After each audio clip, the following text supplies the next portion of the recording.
review. Today we're doing my home theater, by a gentleman named Nicholas Magnuson. I am guessing somewhere out of the northern parts of Europe.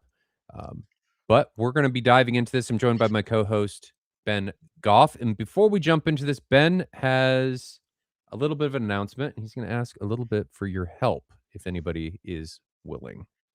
Thank you. I'm going to be somewhat self-indulgent. So I thought I would be sitting here doing this, asking this in some lycra, but the delivery guy lost it.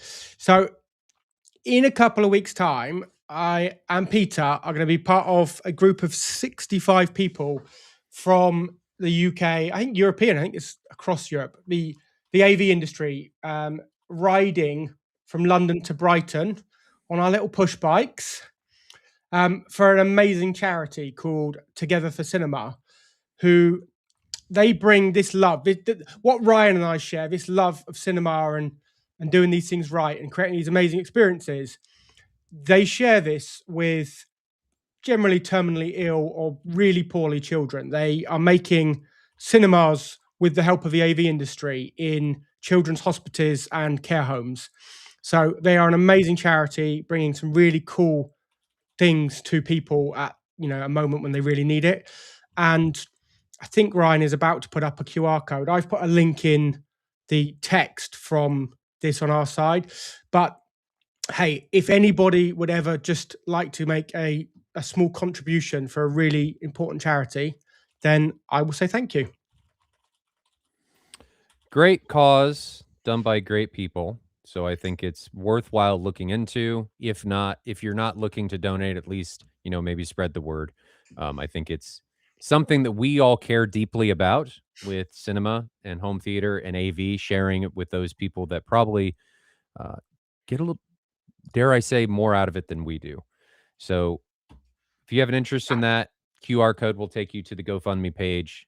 Thanks to Ben for supporting such a great cause. And the many sponsors across the AV industry, I would read some of them, but there are honestly too many. But this is a really amazing industry initiative that is supported by everyone from KEF, AWE, the distributor. I spoke about visiting our last video, sponsors. They're across the board. Everyone from Chesney Hawks, who is a patron through loads of supply. It's just an amazing group to be part of. So, yeah, Mr. Aylett and I thank anybody who would be able to provide a little bit of support. It'd be great. Okay. Thank you. Sorry for... Now on to some work. I don't really consider this work, but I guess you could look at it that way. Let's take this down. So this room, done by Nicholas, very creative title of my home theater. I'm calling you out, Nicholas, that you put some time into that title.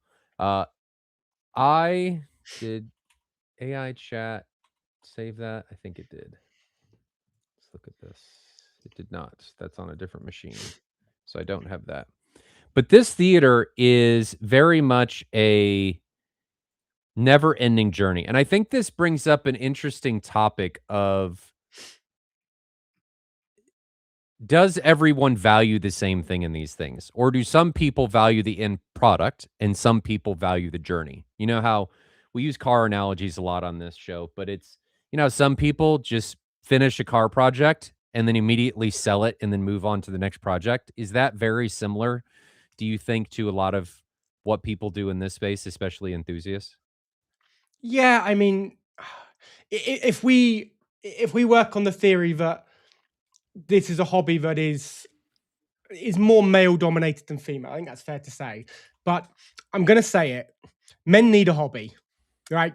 Mm-hmm. Men benefit from a hobby, right? And whether that's tinkering with cars or rebuilding bikes or never getting to the end of a cinema upgrade, we need a hobby, right? And I think for some people that journey is as much fun. Having friends over to demo your latest upgrade, to show people what you've done, that's as much fun as watching films, right? Mm-hmm.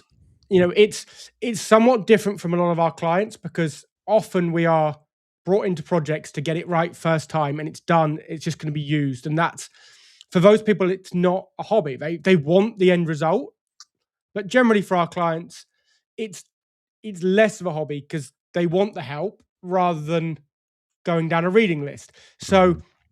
I think, as a difference from the kind of people who maybe watch this and get advice and help against people who just pay for an end result. And neither's right or wrong, but everyone needs a hobby. I agree. I fully agree. So I got to update something. Let that update. Okay. So diving into this is Nicholas's My HT, My Home Theater. And he says it begins in the 1990s when he purchased his first Pro Logic system. A lot of us started there with that kind of stuff, with VHS and a 28-inch fat TV. I'm assuming he means something like a CRT. Never really built a high costly system since I had the possibility money wise, but I'm an engineer and always had been interested in acoustics, how the room speakers work together.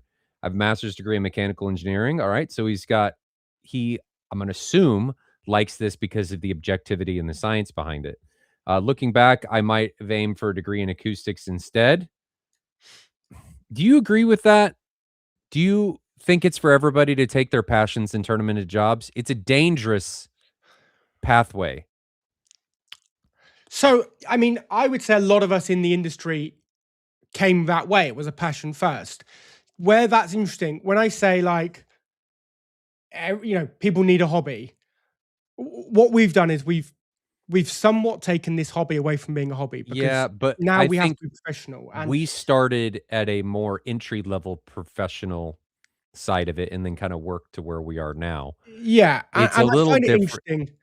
I hear people often leveling a complaint that people like us are taking the fun out of the cinema industry because we're making it more professional and we're making it so that you it's not just playing and games, right? We do a job properly. I think there is an element that when you do this as a profession, it's less fun, It but is less fun. because we have mortgages to pay, we've got roofs to keep over children.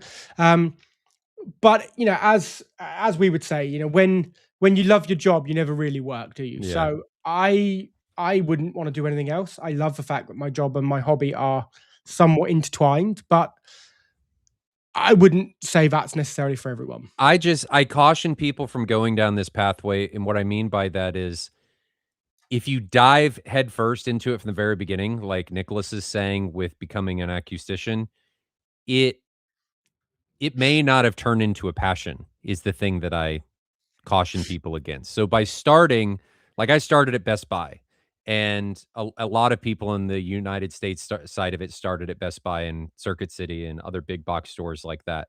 And it founded the interest in this. So I knew where I was going, and I didn't enter this space until a couple decades later after that. So I just caution you of going at it from the very beginning. It can kill the passion or maybe make it so that passion never kindles to begin with. But enough about that. So for a very long time, back to Nicholas's description, he was playing with absorbers and DIY panels. But when my wife and I decided to build a house, I added my veto to get a minimum 15 square meter for a dedicated theater. So he means he demanded that he get some space. Quite Yes. small, but house square meters are expensive. Totally understand that, especially in Europe. So I did not really push for more. During the planning of the room, I started to read studio on the studio form gear space and gear sluts. Those are prolific, professional, more commercial oriented gear spaces, DJs, commercial environments, stages, things like that. How to think about naked rooms or a blank canvas, aim for a dead end, live end room, with all the front baffle filled with deep insulation. So I think that live end, dead end, would you say that's more of a commercial line of thinking? Yeah, it's I very hear much that a more in the studio, commercial right? professional side. Yeah, studio, it's the long running thing, and it comes from a whole load of reasons why studios are built that way. But often you will have the engineer sat at a mixing desk, Mhm. one in the room, and the client who, that part of the room is set up for one person to hear the direct sound exactly that's coming from mixing monitors. Then, behind them, if the client is the band, three or four people, or the A&R guy, someone from studio, from the label. You might have 7 or 8 people at the back of the room listening, and studios work really well in that way. It's it's not what we are trying to create in a multi-channel listening room. Um, I think as a concept, it doesn't suit multi-channel in the same way, but historically, people have taken studio ideas and think, well, if that's how the studio was built, that's how I should build my room. And we just see it a bit differently. Commercial is not necessarily the same or right way to do residential. It's that way in a lot of different things, and saying that though, it's also, there's many right ways to do the same thing. Doing it one way is not the only right way. Yeah, So, how to think about a naked room and aim for a dead end live end with front and fill wall insulation, and other 3 walls had SMT, the S-wing paper. He's got a link to it. Um, but I really liked the sound. I really never really liked the sound. It was too dead. Look at that. So that is a danger of doing something like this, is you can get a space that is too dead. And this can work better for home theater environments where you have many, many channels. But when you're limited on channels, in a 5.0 setup, or especially with 2 channel, it can feel very isolated. And I caution people. It doesn't necessarily mean it's wrong. It's just, I find that I don't like it. And Ben, I don't think you do either.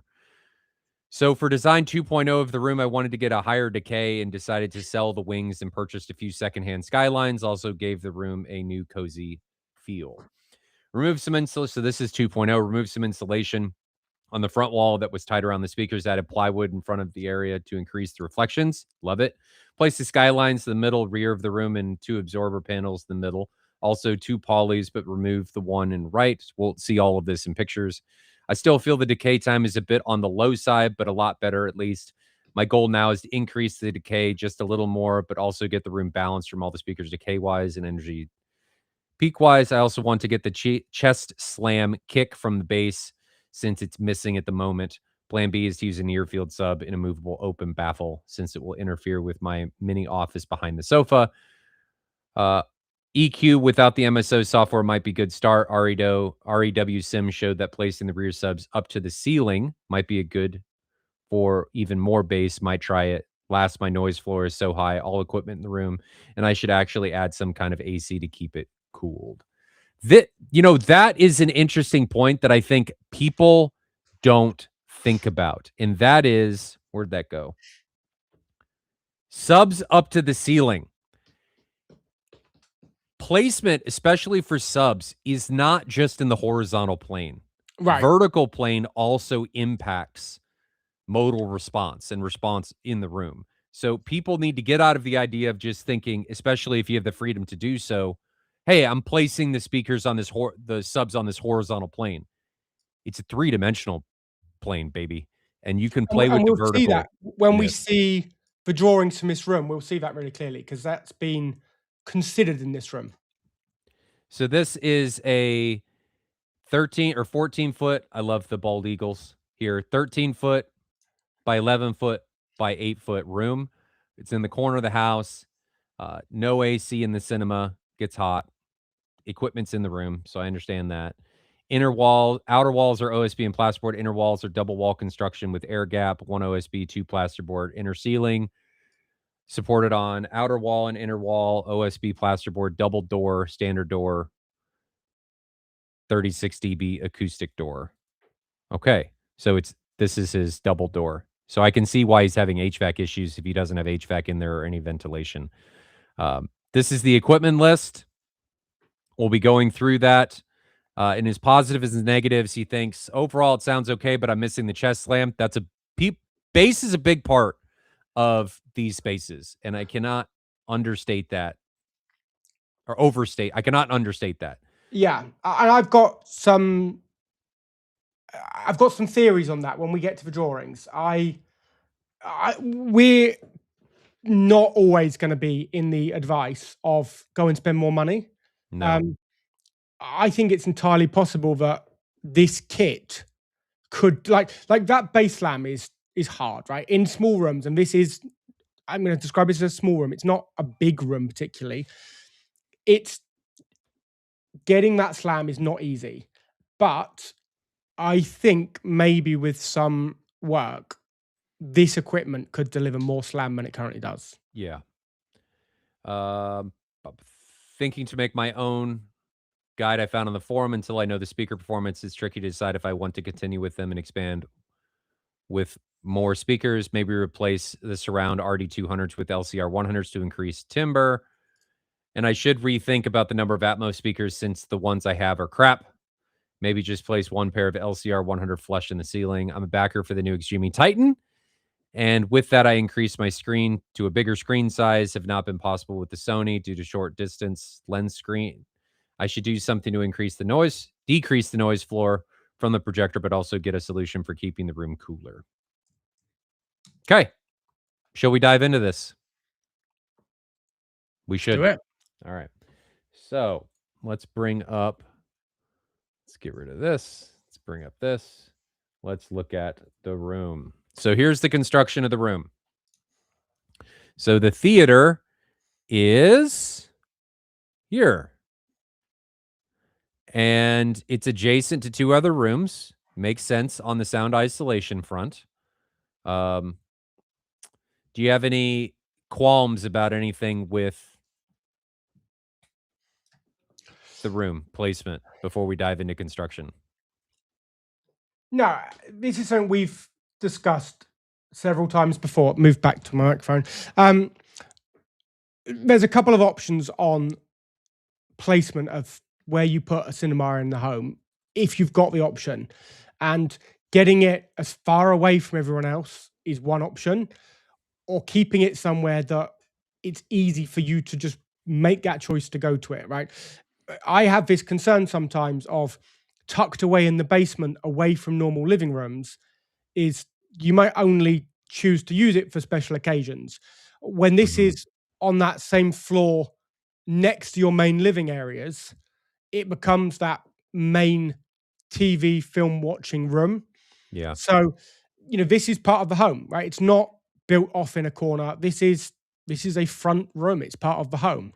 Um, Thankfully, because of where it is, there's only one window. If this had two more side windows down that side wall, like opposite the door, you you've got more things to deal with. There's one window behind the seats, right? Out of all the spots this could be in the home, it's fine. I guess Yeah. we've got Where's the upstairs? Are there bedrooms directly above it? So the bedrooms it's a closet Okay. and part of a bedroom, but Yeah. it's not in the worst spot. And I presume that's the master. So it's not got the kids' bedrooms are the other side of the house. Mhm. Um, hey, this location works for me for sure. Yeah, I don't have any complaints about this, and I'm gonna reiterate the thought that you had on placement in the home. If the theater is isolated, if any room is isolated in a home, it becomes less utilized because your brain doesn't think about it. It's not actively going, "Oh, yeah, I could go in there easily, spend some time, and then just pop out whenever I need to." It doesn't sound like it's that big of a deal, but this is gonna sound terrible, but humans are inherently lazy and we want to maximize the return on any type of energy investment subconsciously. So if it's far away, you're not going to use it as much.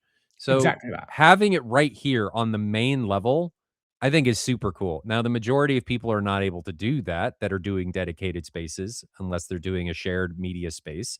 But this is a dedicated space. So I think it's super cool that it's located on a central living level of the home and not isolated down in the basement. I love that.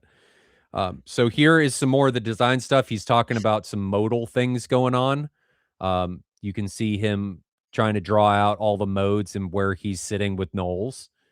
Any comments on this, I Ben? mean, this is what we've gone through. We Hmm. When we did our episode on where should seats and subwoofers go, this is what we discussed. And if you look at this, he's marked out all of his width modes. Now, the width mode that runs down the middle of the room is to me, an unavoidable consequence of putting a seat where you really want to have it. Mhm. And that doesn't concern me because it's not overly challenging to mitigate with subwoofer positions. So No. I still think having center seat, center of room is worth the challenges that mode creates. So I'm all good with that. I like the fact he's considered height modes. And Ben's talking about this mode right here. Yeah, and that one I'm fine. Like I am absolutely fine with sitting in the halfway across the width of the room.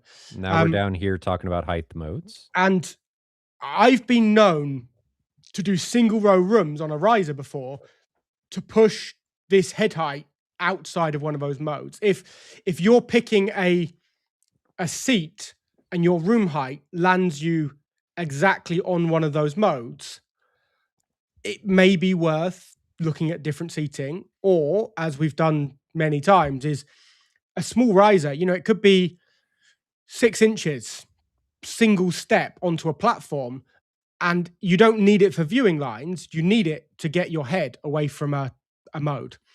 Um, Now, as he talked about using subwoofers at an elevated location, that has interaction on this set of modes, these Mhm. height modes to the room. So if you've got two subs at the front, we can deal with these width modes in this drawing up here. The width modes that he's drawn moving down the room, like we can deal with those with two subs. With four subs, all at floor level or the same level, we can now deal with width and length. As soon as we start moving some of those to a higher position, or we go up from four, but you can do it with four, too high, too low, we can start to balance this height mode too. So these things have been considered. They're the current layout of sub positions is sensible for the subs they are, for the modal, the seats are in the right place, and considering height later this is all really sensible. Mhm. I agree. So now let's look at the room itself. So this is the room. Trying to think of what's the best image. I guess we can just see them all. Um, I like this space. I For the amount of space he has and the amount of budget that's been allocated, I think he did an excellent job. Now we haven't looked at the equipment yet, and there's definitely room for improvement, as he mentioned, the decay time with the paper and different things. But I can imagine myself having a good time in this room. I think he did a great job. I like the curtains that you can drop in order to hide all of the acoustic treatments, which you can see in the middle picture on the left. Um, and that's what we would say how does Peter say it? Uh, Business in the front, party in the back, a mullet theater. Now, this isn't party in the back, but it is your hiding distraction.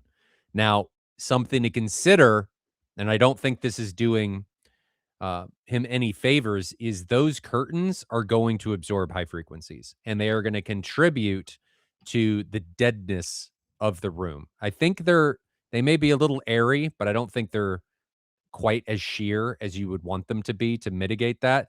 They're going to absorb some of the higher frequencies and maybe contributing to that decay, especially in the higher ranges. Yeah, now we have the measurement data we've got is with those, I'm going to describe them open. So with them actually covering the room, like the measurement data we've got isn't for That's them. this picture. Yeah, it's as he's described as loose rather than gathered. So these ones where they are in place and the treatment is covered is the measurement data we've got. So Yeah. what we're seeing is what they're doing. And Um, here's what they're doing. So you can see he's saying loose fabric. Um, you're you're really low. no, so right. So what we're looking at here, this is peak energy arrival time being shown vertically. So when we've spoken before about looking at the wavelet, that's essentially this. It uses the REW spectrogram tool, but this is vertical, whereas I always like to look at it horizontal. But we're looking at This is basically the delay that we've got. Now, if you scroll down, Ryan, I'm going to jump to this because you've got it on screen now. Okay, this bottom image is his center channel without Dirac and without a crossover. And if we look at the very bottom of it, down 20, 30, 40 hertz at the bottom, you'll see we are quite close to zero. Peak energy arrival is not far off zero. And you can follow that zero right up the line and see that as we go up to 1,000 hertz, right, we've got some deviations in the middle. But realistically, our low base is arriving. The peak energy arrival is at the same time as all the rest of the main content. Within a couple milliseconds, yeah. Once we apply a crossover, and I think when he's saying XO110, he just means he's got the crossover set at 110 hertz, right? I think that's what that's saying. That's my guess. Now we've introduced a crossover. Look at how much late the bass is getting. And what this means is your peak energy, so the most energy that arrives, is arriving at different times depending on how low it is. So if you've got harmonics, if you've got like let's just say we've got a kick drum that's at 70, 80 hertz, the energy of that, if there's also lower information being mixed in, it's hitting you bang, bang, bang, one after the other, because that's when the peak energy arrives in the room. I think if you want to chase that chest slam and really get that proper impactful, the outdoor bass kind of sensation, keeping this more like the data he had without a crossover. That's now it's obviously we've got challenges here because we've got big waves in that have been tidied up. But somewhere there, and you'll see that once you apply Dirac at the top, it hasn't fixed what happened when he used his crossover. What do you think is causing this? So he's using MSO, I believe. Yes. And I think that will be part of what is being done by MSO. So you don't think that it's necessarily the 110 hertz crossover between the mains and the subs. It's probably MSO. I'd need to understand exactly what's changed between these two. But what I think has changed between these two is the frequency response will have been tidied up, which means like that's why we haven't got these weird ridges, because what those ridges almost certainly are some modal artifacts that the reason the energy and Ben's talking about these hertz, ridges and see how much smoother this is? Yeah. And At how you have hertz, all of these peak energy, undulations. Peak energy is ahead of 0 seconds, right? So peak energy on the bottom one is arriving before the main speakers. I think there's modal issues here. I think there's all kinds of things in the frequency response that he's fixed, and the cost of fixing them fixed for frequency response, and at it's the mucked cost the of the time time. domain. And I think that's why it's lacking chest slam. So this is why Ben and I and many others in the industry will say you don't necessarily need a pretty graph, right? A pretty graph is not what you should really be chasing. It's really time, right? A pretty frequency domain a lot of times sacrifices your time domain. And we are more sensitive than people may think to time, in my opinion, even than frequency. So especially when we talk about what you feel, and I've said this before, and I keep meaning to do a way bigger research project on it and write a white paper and do the whole thing of really proving this and clarifying it. But when people say, oh, if you want that chest slam, just boost 60 hertz. No. That isn't going to fix it. Just isn't. It could, like if it's already there and you're trying to enunciate it, but it has to already be there. Yeah. What it's probably going to do is just create some muddy, bloated mess, and you're just going to boost it and make it potentially worse. People have a tendency to try and boost out of modes to get feeling. when their subs aren't fully dialed in, when the system isn't fully dialed in time. They try and add gain. They try and add SPL because we're chasing that feeling, that tactile feeling, and we feel like, oh, I just don't have enough output. It's not the output that you're missing. It's the timing that you're missing. Yeah, yeah. So I think I agree with Ben in this that probably MSO because he did say that MSO is here. And this does smooth out that MSO is doing some. I don't think it's the crossover that's causing this problem. I think No, so it's MSO. he's using a 2 by 4 HD DSP, Yeah, a mini DSP. Now, I presume I'm guessing this, but when he says that's now added a crossover, I think what I think that's the sum total of applying what he's done in mini yeah, DSP, MSO. I might be wrong, but I think from the data I'm looking at, that would make sense. yeah. And then once he does apply Dirac can't magically fix that delayed time because it Mhm. doesn't know that you're using the mini DSP. Like it doesn't know that's not native to the sub versus what is being done by MSO. Like the Dirac, you're not able to tell it what else you've done in a way that it can understand what it could try and unwind and fix. So it doesn't. I mean, it actually is maybe a little improved, but there are ways of getting that to stay really flat. And the It's same. So this is the right speaker, and the same thing happens. You can see it here. So you've got things arriving a little late, but it's much more time aligned without the crossover. And then when we move up and we add what we're assuming to be MSO, things get delayed. It flattens out and it looks pretty, but it's late. yeah. And from what you hear, that's And minor. Dirac actually makes it worse. In this case, it does. There. Mhm. Now here's what's interesting is there is a balancing act here between what you're hearing and what you're feeling. And what is being done here to tidy up that modal response very likely means it sounds better, but it feels less impactful. Yeah. And that's a balancing act to juggle those compromises using the tools you've got available to you. Um, if so we do this in a few ways. Like anywhere I can use all pass filters, an all pass filter lets me shift the time domain without actually changing the frequency domain. So I try and get my subs almost as a straight line by delaying stuff to whatever the worst case is. I'll delay the rest of it to there. Then I'll delay my mains up to meet it. So I try and get the subwoofer all frequencies arriving as close to one time as I can. Mhm.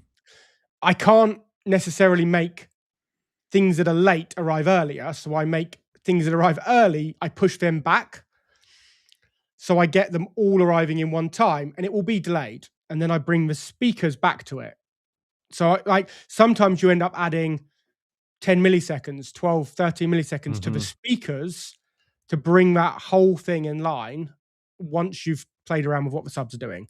Yep. Um, it's it's not a simple fix, but I the reason I bring this up is I wouldn't want someone to add a near field sub thinking it's going to be the magic bullet that you then run through MSO and it applies more delays to it because actually it measures it as nearer and it it might not deliver what you're hoping Look, for. I look at near fields can be great for one seat. I'm not a fan of them now that I've got my experience, but it took a lot of subs to be able and a lot of surface area and a lot of power to be able to get to that.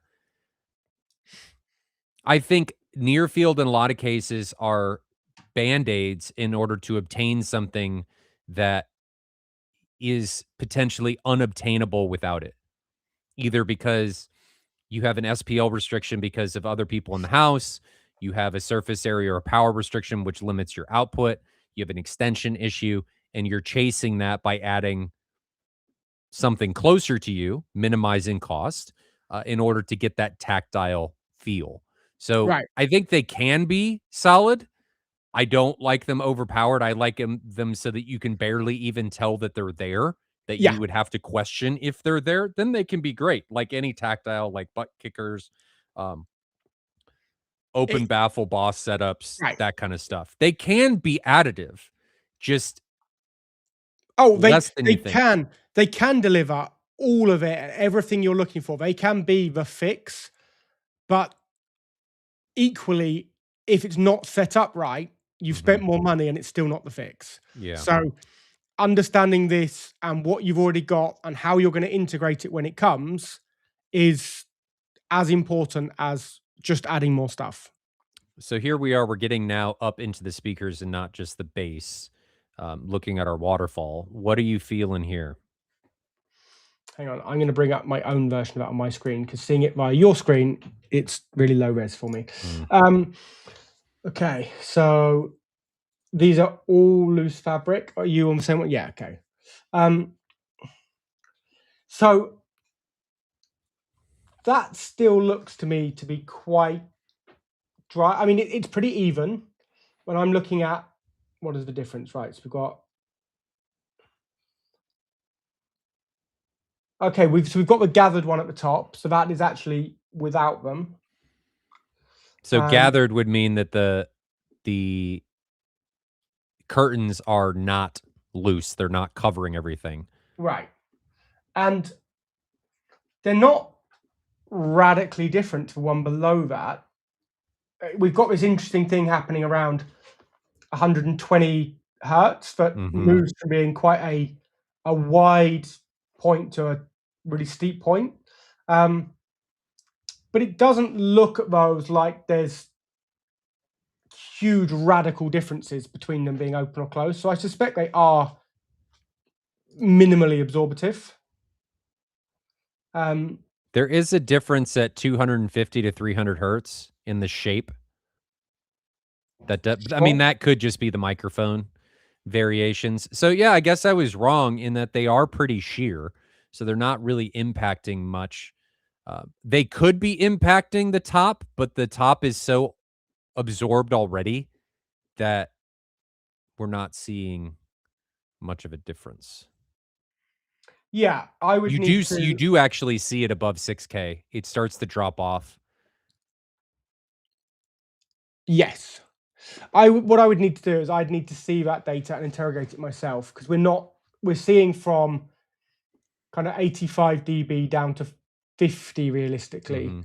um, to actually understand what the final RT is, because that's saying that the T60 there is actually really quite high. But oh no, here right. So it depends which one we're looking at. At the bottom, we're at 0.22. At the top, it's at 0.63, and I'm not entirely sure what is the without Dirac, with Dirac. Okay, I don't know what the difference between with Dirac and with. Oh no, that's without with. I don't think it's terrible. I would need to play with that data a bit more and see it into more depth to really compare it to what I'm used to looking at. But it's even, and even's what we're looking for. So what he's delivered across the board is I'm happy with. I'm trying to see what other ones of those we have.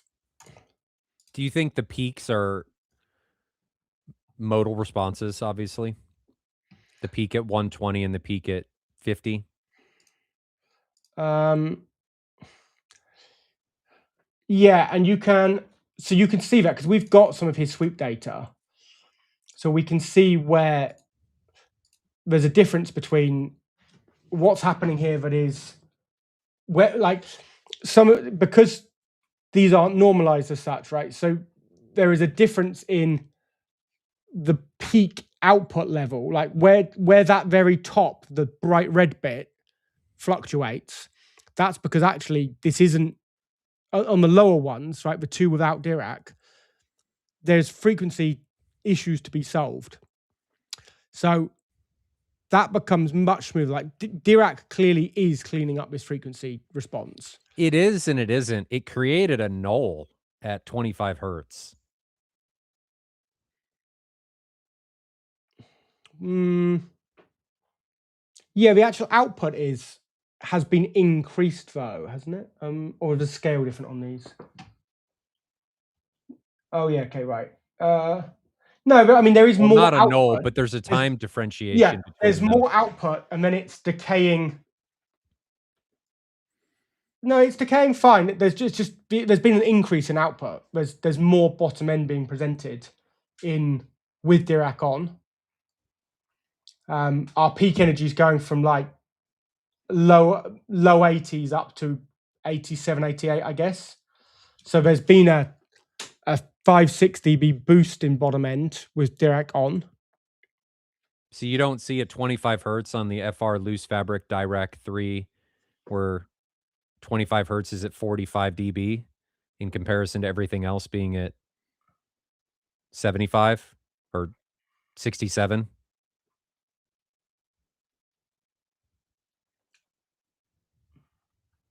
Yeah, I mean that's a decay, right? That plot. So the actual output is the red part of this spectrum, which has been increased. It's just then decaying quickly. So there is, I think it's trying to, it's part of what's being done to boost that base. There is still clearly a null there. But I think Yeah. if you look at the very bottom one, it's there in the bottom one. It's then somewhat been fixed in the one above it, and then it comes back again once you get more output from Dirac. So I think that's a quote. I don't think Dirac is at fault there. I think the reason that looks worse is because we're adding more energy. That's potentially true.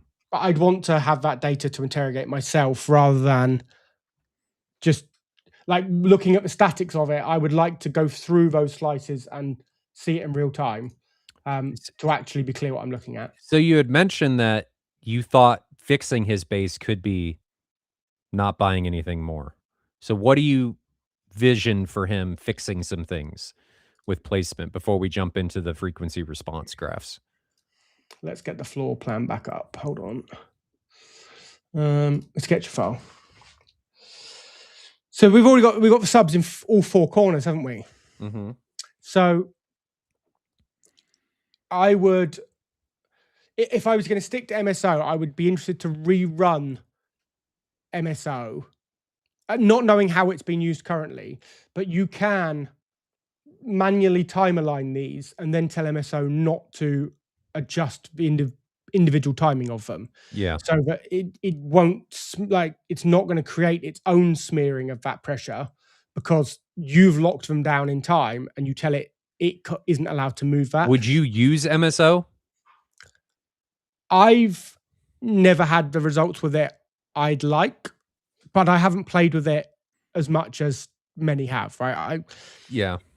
I don't know how many hours I have on it in total. I have worked that out before once, but I can't remember. But I probably have no more than 30 hours ever playing with it in different rooms. I've not spent a lifetime exploring what it's capable of. So And what I is know, your approach to doing subs? I mean, are you gonna look at each sub individually, maybe apply some low Q PEQs to it if there's some egregious issues? yeah, my first thing is I'd like to get them so that they are delivering their energy to the seat at the same time. Mhm. Um, and the simplest way to do this generally is to make sure that, right, play one, add the next one, and make sure that all of that energy is giving you summation and it's not removing anything. And you can move the whole thing forward and backward in delay until it's giving you summation. And that at these long wavelengths will generally mean it's pretty well time aligned. It's actually getting them phase aligned in a room is really challenging. There's different methods to adjust this. I've become quite lazy because I now build really big arrays and use waveforming. So Mhm. um, there are different ways to do it, but I don't use any tools to do this other than REW and Smart and bring one in at a time, make sure they're summing. Then once I've got them all aligned, my preference is to do the same to all of them. So I generally don't like applying different EQ to all four of them. I'll get them performing as a group and any EQ I do to the entire group. I do to all four of them, and then any phase shifts I'm creating applies to all of them, not Yeah. them pushing them out from each I other. like that approach because what people will find if you go back and check your work, like let's say you've gone through and you've applied, you did this sub first, then you brought this sub in, like you PEQ'd this one, broad filters, large, low Q filters. Then you bring this one and you time align it. And then you PEQ, you do it by itself, you PEQ it, then you bring it in with this one and you time align it. Then you PEQ this one and you time align it with these two. Then you do the same thing with this one. What you end up finding when you go back and you look at all of these subs and you start turning off their PEQs and then summing them after turning off those individual PEQs, like let's say I've summed them and then I just turn off this subs PEQ, it has near to no effect on the overall response of them together. So what you can actually be doing is causing phasal abnormalities because the PEQs are going to muck with phase.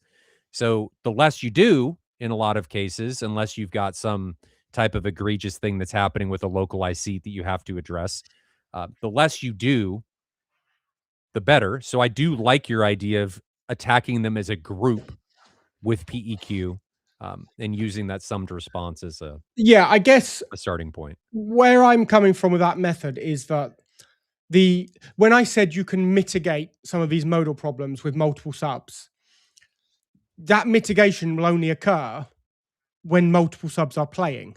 Yes. So if you EQ each one individually on its own, right? So you play the front left and you try and deal with the modal Good issues point. through EQ.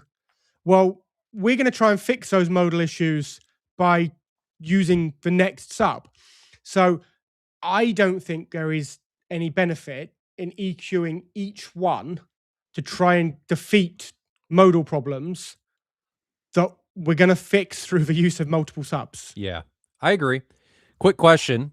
Brian asks, and this is going back to the RT60 times, can't he add a few milliseconds of delay for the sub in the speaker distance setting of his AVR processor? 1 millisecond is 30 centimeters. So I think what he's talking about is can't he delay the speakers? And I think you were mentioning this Yeah. earlier, So that's delaying the that is speakers so they're time aligned here. right. That's one of the methods I will use to bring this in. Where you've still got the challenge is if we look from 100 to 20, there is still an increase. Maybe that's 30, 40 milliseconds across the subs range. Now, just delaying the mains doesn't fix what you need to do is you need Yeah. to make sure where delaying the mains needs to be done is you've got to get that time alignment so that at the crossover point they are in phase. So what we need to happen is we need constructive summation because this crossover is not a brick wall. We're normally rolling off at 24 dB an octave. So if we've got the crossover at 110 hertz, by 55 hertz, we're 24 dB down on the mains, but that means there could still be 60, 70, 80 dB of energy coming out of them Hmm. at that point, right? That is going to be interacting with the sub. There's no question about it. So what we've got to do is the time alignment from sub to mains. And I think this is just about the most important bit of calibration to do, right? Is getting the positive summation that is accurately aligning the subs and mains at the crossover frequency. And as long as you're using an LR4 crossover, which is what with standard will be, right? If you're not playing with it, but if you've got an option like, say, a Trinov or a Storm would do to do something different, don't stick to. Mm. So an LR4 will keep them as the phase shift from as one rolls off will be the same as the other one coming in if you keep them both the Yeah. same. And then once you've got those time aligned, if you have to move this, you want to move it a full cycle. Because if you move it a Can you few define what a milliseconds, cycle is for everybody? yeah. So I want to move it one full wave, like at 80 hertz. If we imagine we've got a sine wave, if I'm going to move the peak energy, I want to make sure that where my subwoofer peak energy from that wave is, I don't move it so I now have a null and they cancel. I want to move it one entire wave in time. Um, and it's a real balancing act of making sure that you keep them time aligned and have peak energy arriving You're at the trying to at make you. sure that the wavelet goes through a peak and a trough, and then that's a cycle, Correct. right? You're going through both and then adjusting from there, because if you adjust before it's gone through a cycle, you're mucking with some of that transitionary period or time. There was something I was gonna on the summation, I do think it's very important to not just look at summation in a frequency plot. I think you need to look at a wavelet. Would you agree? Yeah, it's I'll be using all of these tools at the same time. So as I'm calibrating a normal kind of 4 sub setup, Mhm. every one I bring in, I'm looking at what's happening in the frequency domain, what's happening in the time domain, making sure that what I've predicted to happen is what's happening.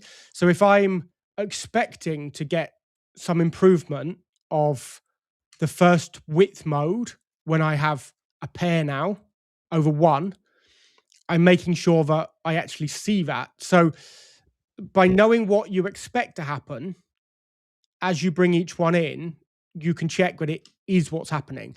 And I would do the same as I bring acoustic treatment into the room. Yeah. If I'm going to bring in a bass trap, well, what did I Right. expect this to do? Did it actually do it? Because if not, maybe you've put it in the wrong place. Yeah, and you may find that you're gonna get some positive reinforcement at certain things, and if you were just looking at a frequency response and seeing summation, it'd be great, but you may find that that fix hurt something else, and Sure. so it's always about trying to find, we preach this nonstop, trying to find the compromise that delivers what you're after. You're always giving something up. So trying to find that thing that delivers what you're after by minimizing or even not hurting, um, as little else as possible. So, uh, Antonio asks, would art help with 4 subs having speakers not be able to play down below 120 hertz? Do you think art would be helpful in this with its reinforcement from other speakers doing support? Maybe. So the classic maybe. Yeah, It depends how much headroom you've got in each sub to be that's able a to do great that. point. How much headroom you've got in the mains. If you're what support you're trying to give where. If you've already got your main speakers being used to their limit, trying to then allow them to support other things below a crossover is a terrible idea. Yeah. Having main supporting subs is an outrageously terrible idea for It can anyone. if the speakers can do it. That's the Right. important thing. You need to look at everything as a system. Can everything work together harmoniously? And what Ben is talking about with limits is your speaker has a certain limit threshold of energy that it can output. If it is now playing content and supporting, it is doing both of those things at the same Yeah. time. You are going And to rapidly right. come up against its limit. And there is a reason we are crossing over around 80 hertz to dedicated subwoofers. And all of the benefits you get by not needing your mains to play down to 20, 30 hertz, even if they're capable of it, taking that load off them Mhm. can often have huge improvements in the mids because you're putting way less energy into it. If the woofer, if it's a two-way, then all of that mid is being shared with a cone that is now not having to throw long high distortion excursions. Suddenly adding all of that back in to try and support your subwoofers, that tells me that we should be fixing subwoofer issues, not using those mains to try and do that. Yeah. I'm not a fan of using mains to support subs really under any circumstance. Although it can work, it would be a last resort for me. Yeah. I would rather have more subs than having my main Right. support my subs. Yeah. I think that's a better, it can work, and it can, that becomes a more expensive conclusion having more subs. I mean, if you've got capable mains, it can help. It can be beneficial, but you are taxing your speakers more. No question about it. Um, Next graph, we're getting into the frequency response stuff now. And then we'll start looking at speakers.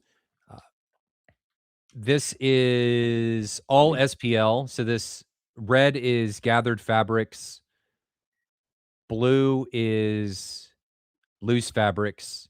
Purple is loose fabrics with a crossover. So I think red is without it.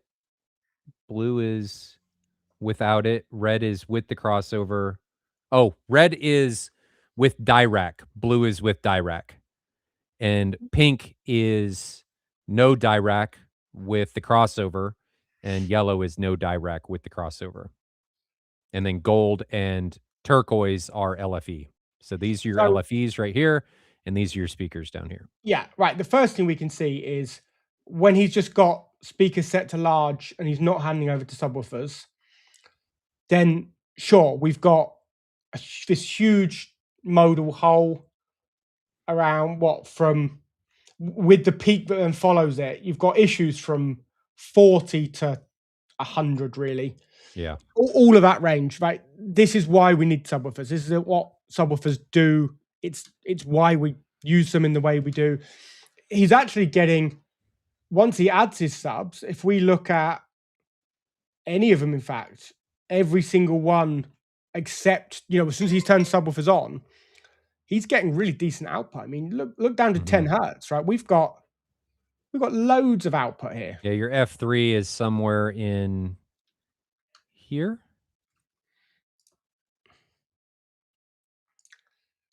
Are these Yeah. ported subs? They're DIY, aren't they? I think. Let me Yeah. remember what he built. Let me find Are the. they ported? I don't see a good picture. Oh, here's one. No, they're sealed. Okay. How did he describe them? 4 DIY sealed 95 liters. So, yeah, great response. This is good. I like this. So what the all of these subs have done is it absolutely tidies up this hole that he would have if he didn't have subs. It fills in all the bottom end from 50 hertz down that he wouldn't have without subs, Yeah. right? So So this the sub, gold one is large, and then these, the red and blue that are stacked, and purple are all of your ones that have the subs on them. and then the two at the top, This is LFE. that's LFE. Um, so when we talk about how energy just doesn't just fall off a cliff, that LFE has still got significant output, well above 120 hertz. Now, we are bred to believe that the LFE track goes up to 120 hertz, and then I don't know how people imagine this is going to work, whether it's a hard brick wall, but if you go and do this in a system and listen to how much content there is still coming from LFE above 120 hertz, I think you'll be surprised.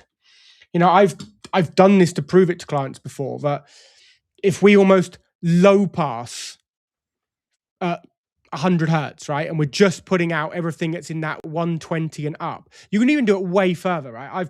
I've shown people by putting a crossover in like high passing it from like 150. We're cutting off everything that should be all the LFE channel has got on it. We've removed that, and there's still loads of output. Mhm. Like, and this sub is still outputting as loud as the mains up to almost 200 hertz.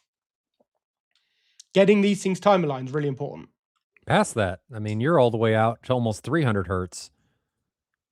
Oh yeah, no, but I'm saying it's as loud as the mains up to about 180-ish. It's still outputting the same amount of level as the mains are at that point.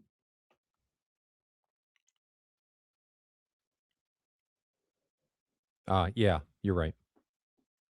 So it's like that, it just shows you how important this time alignment is all the way through that crossover region, because you have got main energy coming out below your crossover, and you've got, even on the LFE channel, even ignoring the crossover, your LFE channel has still got loads of output The coming up. takeaway the takeaway that I'd like people to have is that a crossover is not a brick wall. Your mains are gonna play below the crossover, and your subs are gonna play above the crossover. And if you do not address that, like, if you just let it go and you only address the crossover, you're leaving performance on the table. Right. Yep. And what I think is really interesting actually here is something we haven't yet talked about of where this crossover is. So historically, we tell people around 80 hertz. Mhm. There are That's good what reasons for that. THX is recommended. Yeah, there are good reasons that there becomes a point where localization, you're really trading it off. As Mhm. soon as you're going much below 80 hertz, localization and knowing, oh, that's coming from a subwoofer in the corner, we as humans in a room start to lose that ability at lower frequencies. And the higher it gets, the more likely we are to say, that doesn't sound right. And if you take, like the little tiny Bose Acoustimas, the ones that were the diddiest little thing, um, the sub was still, or I say sub, the woofer in a box was doing everything like 300, 350, like it had loads of content. And suddenly you're hearing male vocals coming from the floor, not Mhm. the tiny little speakers around the screen, because the crossover in that system was way, way, way too high for localization. It's, a trade off of what happens when you make speakers really small. But look at this system, and this is how I know he did this intentionally. If he'd cross over at 80 hertz, where his mains are, they are in a massive null, which would mean he's already got a whole world of problems with the acoustic output of the mains. Then when you cross that over, you've got to try and fix all that issue. Like he would be in a position where his mains would be playing this 100 hertz null. The subs are being crossed over and dropping at that point. Trying to deal with a crossover in amongst those problems, not a great idea. Yeah. So what he's done instead is he's moved his crossover up to a point where his mains are quite comfortable. The mains actually are probably in a, a room mode that's giving them a peak, but it's not. They're not this wild transition going on. He's in a position where he can hand over a lot of energy from his mains. They're then naturally going to be rolling off with the crossover because they've got this natural response. Moving that crossover up is a really, really good idea in this system. So well done for doing William that. asked, "Does having 4 subs or scattered around the room help with localization?" I think it Maybe. can make it worse depending on what you're trying to do. Yeah, I think It can make it better and it can make it worse right. The on what side of the coin you're on. the biggest problem I find with people who can localize subs is that the time alignment is out. So we have a real natural ability to discern the first arrival sound. Even if it's close in arrival, wherever the first sound comes from is where we're drawn to hear it from. So around that crossover frequency, if your sub is arriving ahead of your mains, there is more likelihood that you're going to be drawn to that sub position. When you dial the time in really perfectly, all the harmonics and all the information that's going on, there's no early arrival from that sub energy. Once you mix it in neatly with the mains, all of the cues that your brain's getting is telling you to locate it where everything else is coming from. And the localization, the biggest challenge is poor time alignment. Once you, like, I've got jobs where the only subs in the room are behind you, and no one would ever find them. Like it's so easy to be like, oh, I'd find them. I'd know they were behind me. Well, prove it, because I've sat hundreds of people in these rooms that only have subs at the back. That's No one's assuming ever that the noticed. crossover and integration is correct. If that's wrong and you have male vocal going to the subwoofers, Right. it can be very You're in a world of problematic. trouble. And this Exactly is that. why I was saying it depends on what side of the coin that you're on, not like if you think differently, just meaning like, is localization helping you be able to pinpoint where a sub is located playing sub things? But if you start playing vocals and things that should be going to a speaker down into a sub, your ears are going to be able to find it, and it's going to Right. sound a little strange, especially if it's coming from behind you when it should be anchored in front of you. And So if you've got 4 equally, like, correctly time aligned, and now, especially if you've pushed that crossover up a little bit, and some of that bleed is ahead of you, some's behind, some's left, and when it's almost room filling bleed, I think it's then harder to say, it "Oh, it's is. coming from that sub in the front left," because it's also at exactly the same time coming from a sub behind you, Mhm. as well as the information that's coming from the center channel, the main, where it should be. So as long as you've got really, really good time alignment, it can help remove that feeling of locating a sub. Time alignment, ladies Get and it gentlemen. wrong, and it's going to be, all bets are off. Time domain. It's more important than you think. All right, do you wanna go through did you pull up any of the speakers? Um, I did, which hang on, I've got to find where I put them. Yeah, let me just find them. Okay, I need to share my screen with you, don't I? I didn't You have this do. ready. Where's my share button gone? There we go. Share, window, share. So, can you quickly bring up the room photos first? I want to look at. So one of the interesting things is that these are dipole rears. So let's just discuss their position. So that's gonna, this is not what we would currently recommend as best practice. With Atmos, we're aiming for more precision of localization often. Like, that's part of what Atmos brings us. Mhm. This is going to give a big spacious surround, and some of this energy is now being fired towards that back wall. This is a trade-off of lots of speakers versus lots of immersion and surround. What this is going to do is give us more of a bubble of sound Yes. at the trade-off of localizing where it is. When you haven't got lots of channels, that trade-off's a fairly sound trade-off.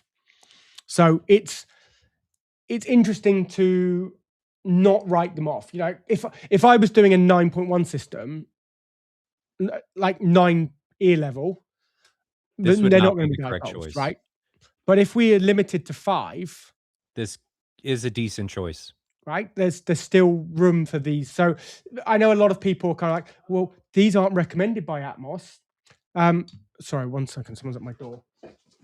So these aren't recommended by Atmos because it's difficult to place objects and Yeah, things and and localize things.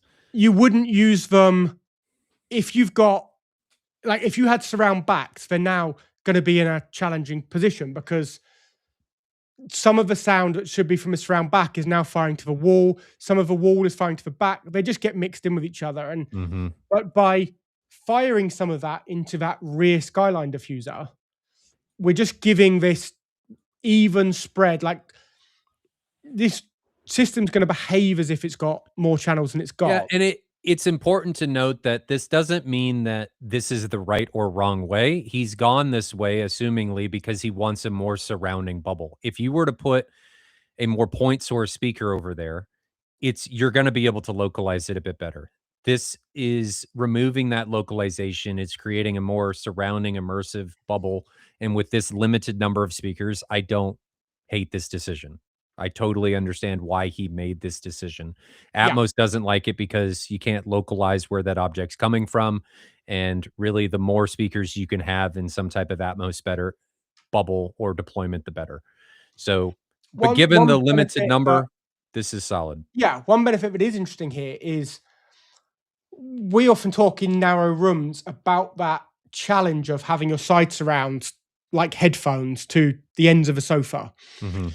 Um, by placing this backwards of that sofa, but having the dipole arrangement, actually you're getting direct sound into these, but you're not sat absolutely on it, right? So you're getting you're reducing that detrimental effect of being sat right by a surround.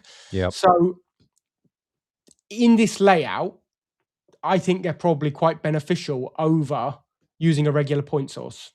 They can be, but like what you're saying, I'm gonna say it in a little bit different way. If you have a speaker that's really close to somebody, it can help with hotspotting because you're spreading out the energy. We're not just firing it in a less dispersive manner. We're spreading that energy out, and because it's spread out, it is less localizable and less hammering on that person that's sitting adjacent to it. But the That trade-off is, because there's always a trade-off, is it's kind of the same thing. It's less localizable, right. which in an Atmos setup is kind of what you want if you have more Yeah, speakers. certainly in a larger channel count setup. You know, if you had front wides and surround backs, you'd want them to be able to phantom center, like that phantom imaging between them would become Mhm. really important. Well, But when you don't have them, don't rule this out. Like, and I yeah. think too many people are eager to just be like, well, they're not recommended practice. No, but if it's a compromise amongst many, it's acceptable. Just because it's not recommended practice, the recommended practice in a lot of ways is gonna be what gets you to the ideal. Like, Right. how quickly can we get to the ideal? But not every room is ideal. So sometimes you have to make compromises in order to get to what may be more ideal for your deployment. So we're gonna this website is not good. Uh, No. we're I was gonna about to shave a fronts, but that's yeah. not really worked. I looked at this and I thought it was broken, but it's just a bad website. Yeah, can uh I think I found a is it these? Because then at least I have better view of them. Yeah, Mm. that's the LCR. So That's the LCRs, at least yes. we have a better concept of it. Um, I'll be honest, it's not a speaker I know particularly well, and I didn't find a whole load of measurement data on them. Um, I don't know if you have a load of measurement data, but I don't know them all that well. I'll be honest. I'm not sure I've ever heard any magnet speakers, so I don't have a huge amount to say on them because I don't really know them. Mm, Did you have measurement data? I don't. No. So, I guess we can move on. The first one that I've got any type of measurement data on, I Well, think is the subs. I am going to quickly just jump to the other window I've got open while I have it open. Is some of these skyline diffusers. So these are interesting, and it's a brand that I've used before. Sometimes when we need to work to a budget, there are lots of different acoustic products you can buy from around the world, but these guys on the cost spectrum, this is real low cost. Um, in this particular pair of skylines, you're getting two of them. It's a pair for what, $90, £77. Is that about $90, including the sales tax? So it's a hardened EPS foam, which means it's not going to have the same behavior as if it was solid timber. You know, it is still a foam. So there will be some absorption at the higher end from this foam. It's effective scattering, it says, is 900 to 3,500, give or take, right? It's if you're trying to add a little bit of absorption, because we both agree that adding lots of pure absorption is generally not ideal. So if Correct. we're adding absorption, we put scatter plates on. These will be having some high-end absorption with some scattering at like $45 a pop. Honestly, this is, I'm going to describe this as pocket money. But if you wanted to try some acoustic treatment without investing too much money, this, like, get yourself a couple of boxes for a few $100s. You could have a couple of boxes of these, and they make. I'm actually just going to change to some of their other products to show how absurdly cheap they get. Um, for a 1D diffuser, like under $100 buys you a box of 8. If you want to experiment with some panels and what they do, like this brand, these are cheap. These are low cost, right? And for experimenting purposes, this is a real cool place to be. Mhm. I agree. So yeah, I approve of these as an option. I'm not going to say they're better or worse than ones that cost two, three, five, 10 times the price. But if you're ordering them to play with, to take some measurements, to move around, to see what happens, this is low cost. Like $10 a pop, really. That's nothing. It's genuinely just that's complete pocket money to play with. Mhm. Agreed. Cool. Alright, back into the speakers, or what we can do on the speakers and Yeah. equipment. Have you got that ready to share? I don't have any measurement data on the magnets. No, did you say you did have it on the sub? Oh, no, Um, the sub driver, right? I do. I can share that, I think. Where am I looking here? Let's see. Replace window, this, sure. Okay. So, oh, too many windows. There you go. So here is the subdriver. And let's have a read of this. This is the first time I've read this. So he's put this in a 95 litre seal box. Mhm. Yeah. So 89 dB, sensitive, extension is 17 hertz. Right. So this is an interesting number to just talk about while we're looking at this. The linear excursion and the max mechanical excursion.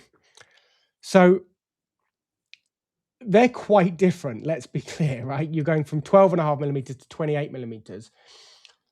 When we are talking about excursion, it's normally the linear part of that, where this Mhm. is behaving in a linear way. This driver is capable of a lot more excursion beyond its linear range, and that is some complexities. And I'm not a speaker designer, but usually when the voice coil is moving outside of its, like, there's a point where all that movement is linear, and then you keep going, and we're moving outside of, like, what the basket moves beyond this, right? I am terrible at explaining speaker design because I'm not a speaker designer. This becomes important when we try and understand how much output these will give us. You've just got to realize that as you're pushing them for more excursion, there's going to be higher distortion. It's not Yes. ideal performance. Yes. You wanna try and stay inside of the linear excursion limit. As you move outside of that, you're gonna run into some, I won't call it unpredictability because it's probably repeatable, but it's difficult to deal with in a system because it's not linear, and you're potentially going to increase distortion. They do have, how big are these drivers? Does it say? Are they 300 millimeters? Is that how big they are, Um, roughly? where am I looking? What's 300 millimeter to inches? So they're 12-inch drivers, Yeah. roughly. And they can handle a 100-hour test of 150 watts. Maximum doesn't say the time frame. I don't know what the time frame is for IEC 18.2. Is 350 watts. So how do you feel about these? Um, I mean, we can see from the response he's got from the four of them in a box that he's got all the output he needs. They've Mhm. got all the capability, they've got all the extension he needs. So I have no concerns at all with these as a DIY product, what he's delivered from them, because we can see he's getting what he needs to get out of them. Agreed. Now, it may be, having said that, that part of the way he's getting so much extension is by having to use a lot of EQ to actually boost the natural response. And that's what's causing that shift in time domain. So this is where these compromises come in, is you're fighting its natural response to get that output, and that's got its own compromises. Yeah. So I don't have really many complaints about this. I'd like to see more output. I think he's especially if he's listening loudly, you're gonna be at the fringes, if not passing, what this driver is capable of with a 350 watt, excuse me, maximum capability. Uh, I'd like to see bigger drivers, but not a very big room, so I understand that. If you're listening to low to moderate volumes, these are probably fine. I don't have any Yeah, issues with them. On to the equipment. This is the NAD, which is his receiver. Not the greatest as far as Synad, but I don't really as long as Synad is halfway decent and anything above 70 is probably fine, and this thing's 85. yeah. I don't really have any issues with this as long as it's consistent, and I don't see any real problems No, I mean it's perfectly fit for purpose. with its output. Behringer A800. I actually had a bunch of these. I didn't use them for subs. I used them for speakers, and they were quite decent. They were super cheap, and they can handle quite difficult loads for what they are. So I won't say they're the best amp, but they do a great job for not a lot of money. Sub amps, they're probably fine. Nothing stand out there. Not really worried about them. Here's the diffusers that he linked. We already talked about those. Here's some of his other acoustic panels that he was looking at or has. And then what did I do? This is the REW measurement data that we already grabbed.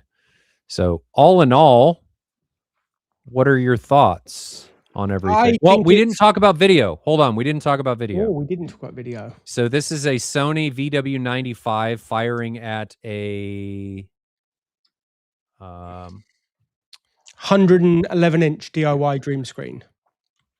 how do you feel about that? It's an old projector.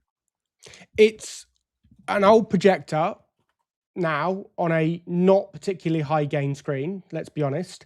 Um, I think anything we would raise as criticisms, he already knows because he's already Yeah, ordered the Jimmy, yeah. right? So 1,000 lumens.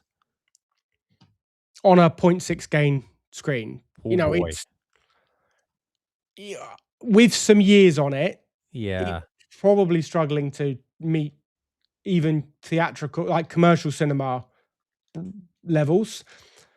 But he's aware of this because he's already planning to change it. So it's not something I think is overly important for us to dwell on, which I think is why we almost yeah, ignored it entirely because yeah. he already knows it needs to be improved and it is being improved. He's getting all the black floor right now. All the black floor because there's no All of light. it. There's All no of it. light. But Yeah. that Titan is gonna be a huge difference. Huge difference for Yeah. you. The brightness, Multiple to a 6,000 light. lumens if it's the Titan Noir Max. It's got all of the interesting contrast. I'm not a huge fan of the laser dimming, nor the RBE removal do in the speckle. Just you've actually probably got a pretty good screen for this if it's a woven screen to diffuse some of that speckle. Uh, but it works for a lot of people and it comes at a great price point. So you're going to have, oh boy, you're going to have a huge grin on your face when you see that thing turn on for the first time. It's going to Remind me, be how many lumens is this? Is it 5,000 for the Titan Noir? Max, Yeah, 6,000. 6. Yeah, Yeah, I mean, it's gonna be a I lot. mean, if I say it's 6 gonna be night and times. day, it's gonna be night and day because that Yeah, Sony at its age is currently night. yeah. So it will be night and day. Oh god, honestly, I don't mean to Yeah, abuse Sony two yeah. weeks in a row. It's old. You can't It is fault I old, would it is say old. that about any projector. Yeah, That's that age. It's old, 100%. but we'll wrap it up from here. I really like this room. I mean, you guys keep doing some amazing things with these spaces, and Right. I'm sure they sound great. They look great. That room looks absurdly comfortable. So I think you've done Yeah. fantastically I with guess the all of interesting thing this, on that look is it's maybe not how you or I would have done it, but that but doesn't it matter. works. So, those curtains that drop down over all the treatment, I'd love them to be darker. if I'm honest. Yeah, but maybe Um, that was an aesthetic choice that he made. yeah, there's no light bouncing off them anyway because the Sony's not putting any out. So Mhm. you might find that actually they become more of a distraction with the new projector when you put 5 Maybe. times as much light in the room. Yeah. Um, we probably would have done this with a fixed fabric install that's permanently just in place. It's more work, it's more cost. This solution works. It looks great for its purpose. It's hidden all the kit, which makes it partner friendly. Mhm. Um, yeah, it's a great room. I agree. I fully agree. If you'd like your room featured, and we are going to need more of them coming up at some point to be featured on Rooms in Review, feel free to drop them into the form in the description of these videos, and we can get your room on the docket to be reviewed by Ben and I, getting some constructive criticism and our likes, dislikes, things we change, things we love on all of that. I'm going to throw up Ben's thing that he's doing Ah, again, thank you. Together for Cinema. If you'd like to donate to a positive cause for bringing cinemas to hospice and hospitals for those that need it more than us, feel free to take a look at that link. Just scan the QR code with your phone, and And it'll take you to the and that permanent Lycra page there. jersey arrived while we were filming because the delivery guy started walking in. It's you're lucky, but it wasn't an hour earlier because otherwise, for charity, you would have seen this thing in Lycra. Mm, Just I would have done it, but timing was wrong. I'm sure you would have.